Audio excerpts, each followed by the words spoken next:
Paz do Senhor, meus irmãos e irmãs aí da Assembleia de Deus que se reúne na Rua Urucará.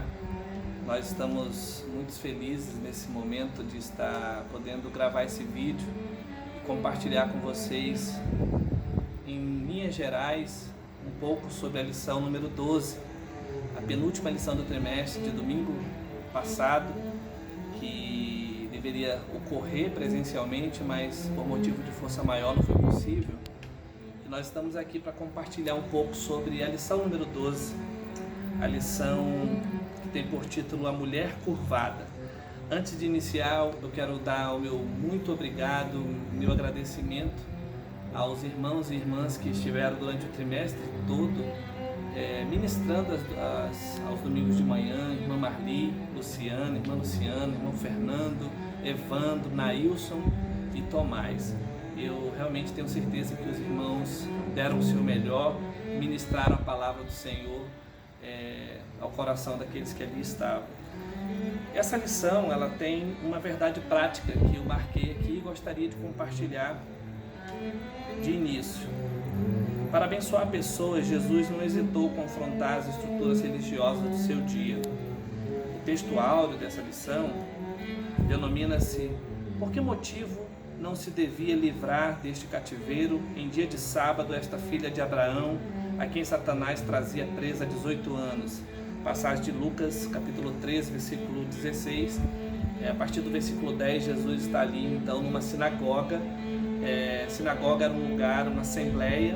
Olha só, um dos significados da palavra assembleia, de sinagoga é assembleia. E nós somos a Assembleia de Deus. Lembra-se também o significado da palavra igreja, que quer dizer assembleia. Uma das características desse lugar de culto, por assim dizer, era essa, que não residia no templo o lugar da reunião, mas sim em pequenas igrejas, por assim dizer, sinagogas, que foram espalhadas durante todo aquele período que Israel estava espalhado, depois do exílio da Babilônia. E Jesus estava numa delas, e era uma das pessoas que iria ministrar nesse sábado, aonde no momento da sua ministração ele identifica uma mulher que estava curvada. E o texto aqui, na página 72, eu selecionei algumas partes para ler com vocês nesse pequeno vídeo. Diz que Jesus não nutria um apego exagerado ao templo judaico. No templo havia pompa, ritual, imponência, gente paramentada, com palavras ensaiadas e reclamando atenção. Jesus, ele preferia então o lugar mais simples, aonde ele ia encontrar gente simples, pessoas simples e comuns. Uma pessoa especial que naquele dia foi essa mulher, que estava curvada, sofrendo de uma enfermidade, um espírito de enfermidade, diz o texto, que a mantinha curvada. E naquele dia houve espaço para a cura dela, para a transformação da vida dela e para a glória de Deus ser dada por ela mesma, por aqueles que testemunharam o milagre.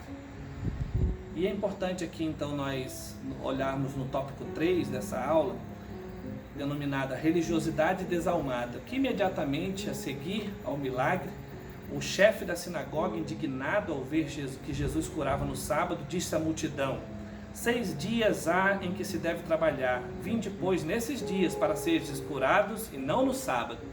Nesse momento, o comentarista diz o seguinte, que é incrível que os judeus não conseguissem perceber que no afã de guardar ritos, tradições e interpretações humanas, eles foram perdendo o foco do que realmente era mais importante. É verdade que Deus ordenou descansar no sábado, mas ele nunca disse que não devesse fazer o bem e efetuar curas nesse dia. Então nós temos aqui imediatamente o confronto entre a lei e a graça, aquilo que determinou a história que foi registrada por Lucas e chega até hoje nos nossos dias com uma grande lição, porque Jesus nesse momento teve que repreender. E você percebe que o texto diz que o chefe da sinagoga, indignado, ele se indignou por ver Jesus curar aquela mulher enferma. Ele disse à multidão, ele não disse a Jesus. é importante que haja essa compreensão. Ele não confrontou Jesus diretamente, mas ele tinha influência sobre as pessoas que estavam sobre a sua responsabilidade ali na sinagoga. Ele quis estabelecer a ordem, quis equacionar a graça de Deus, e Jesus repreendeu duramente. É interessante que mais adiante tem uma outra marcação que eu fiz que diz assim: o modelo de espiritualidade farisaica era essencialmente legalista. Para eles, não era suficiente guardar apenas a lei, mas também a interpretação da lei. Assim, eles foram se perdendo em minúcias e detalhes tais como quantos passos eles podiam dar no sábado, quantas mastigadas eles podiam dar, quantos copos, pratos, quantas vezes tinham que lavar as mãos. E essas coisas acabaram deturpando o verdadeiro sentido da lei. Então a autora diz o seguinte, que Deus abra nossos olhos. Nunca devemos confundir as instituições com o verdadeiro evangelho. E o que é o evangelho, professor? O texto a seguir diz: o evangelho do reino dos céus não é um conjunto de regras. É basicamente uma pessoa, e ela se chama Jesus Cristo.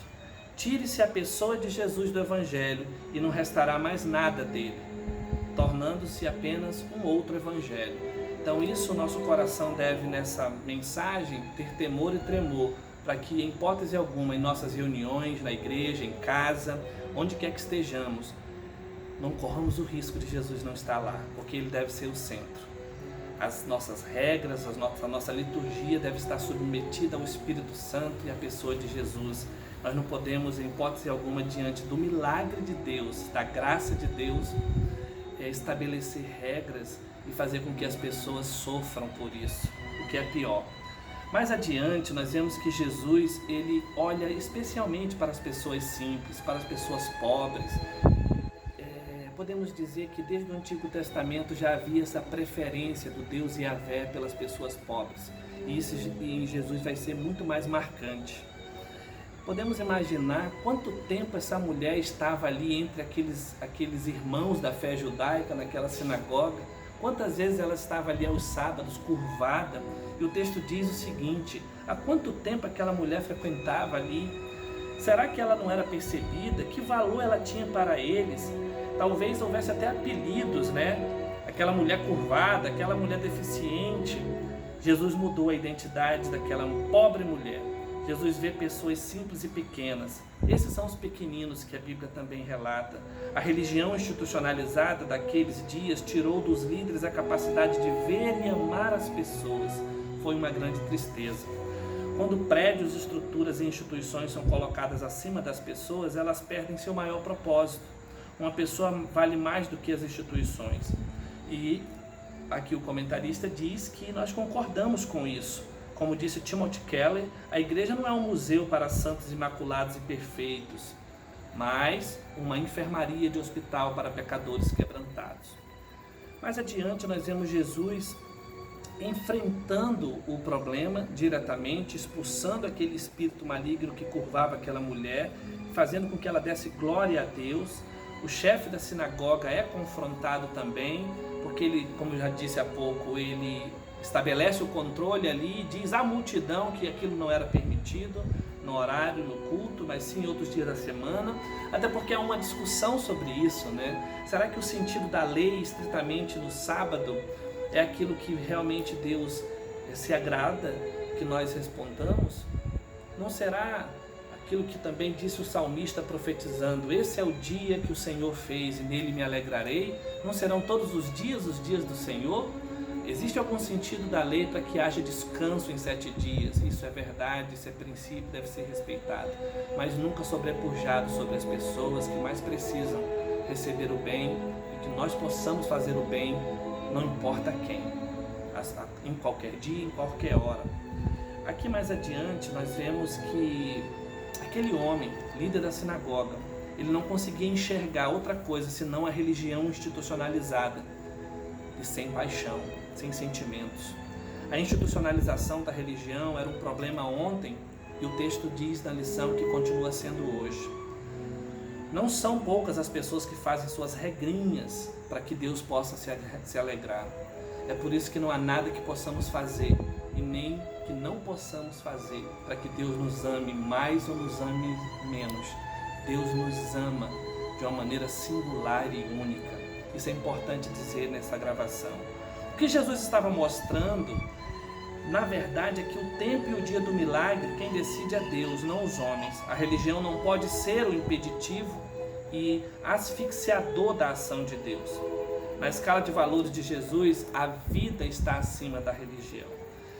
Então, mais adiante, nós temos outros tópicos que começam a falar diretamente sobre a hipocrisia presente naquela sinagoga, presente naquelas pessoas tão religiosas e que pode, sem que nós percebamos, ainda fazer parte da nossa prática e que o Senhor possa, com essa palavra, nos dar liberdade e graça. Hipocrisia é uma palavra que vem do grego, que quer dizer, em linhas, significava dizer alguém que desempenha um papel, uma peça teatral. Ele não é verdadeiro. Ele age com dissimulação, com fingimento, com falsidade. Sua hipocrisia, primeiramente, consistia em falar às pessoas ali, esse chefe da sinagoga, e como se ele tivesse o controle da palavra de Deus e a interpretação da mesma. O texto diz mais adiante, na página 75, que Jesus denuncia a hipocrisia não somente do chefe da sinagoga, mas de todos os que concordam com ele. Não havia neutros ali. Sua fala no plural, hipócritas, foi como Jesus respondeu. Porque se o chefe da sinagoga se vira para a multidão e não para Jesus, porque não havia como confrontar Jesus, o poder de Jesus, ele tenta ter o poder sobre as pessoas, sobre os incautos que não têm a revelação da palavra de Jesus. E Jesus, ao mesmo tempo, não coloca essas pessoas como desculpáveis. Jesus chama todas de hipócritas. Se você concorda com qualquer tipo de instrumentalização da fé, mercantilização da fé, uma maneira de prender a mente das pessoas, isso não é o Evangelho, meu irmão e minha irmã. Que nós possamos nessa palavra receber a libertação de todas as cadeias que porventura possamos ter desenvolvido e crido que poderia ser assim. E por último, gente, eu gostaria de encerrar aqui, mais adiante, Jesus, ele fala do significado da vida daquela mulher, confrontando o pecado dos fariseus que obedeciam o sábado, que levavam o animal com todo cuidado para que não houvesse serviço, trabalho, para que eles bebessem água lá fora. Será que a vida daquela mulher não era mais importante do animal, que os religiosos, cumpridores da lei, se esforçavam para não quebrar a lei? Com certeza ela valia muito mais do que todos os sábados e do que todos os animais. Religiosidade pode ser prejudicial para a nossa vida e nos afasta dos valores bíblicos. E aqui o autor diz: a gente que em nome de sua religião está fazendo coisas que Deus abomina e despreza, muito embora quem as faz associe isso ao nome dele. Então é muito importante que nessa palavra nós possamos ter em mente que o Senhor da graça, o Senhor que libera poder em qualquer dia e lugar, esteja sobre os nossos corações. E mais adiante, na parte final da lição, nós temos a aplicação pessoal. Eu termino com ela. Diz assim: a religiosidade dos dias de Jesus era fria e desalmada. Ela havia perdido o foco nas pessoas. O mesmo risco pode ocorrer hoje com o modelo religioso contemporâneo. Que o Senhor possa, com essa palavra, nos edificar. É a lição número 12. Amanhã, depois, eu estarei fazendo também a última lição para fazer um resumo de tudo que aconteceu e abençoar a sua vida. Estamos com muitas saudades. A Larissa, que está filmando, manda um forte abraço a todos os irmãos e irmãs. A Sofia também, que ajudou a gente aqui. E que Deus te abençoe, meu irmão. Um grande abraço.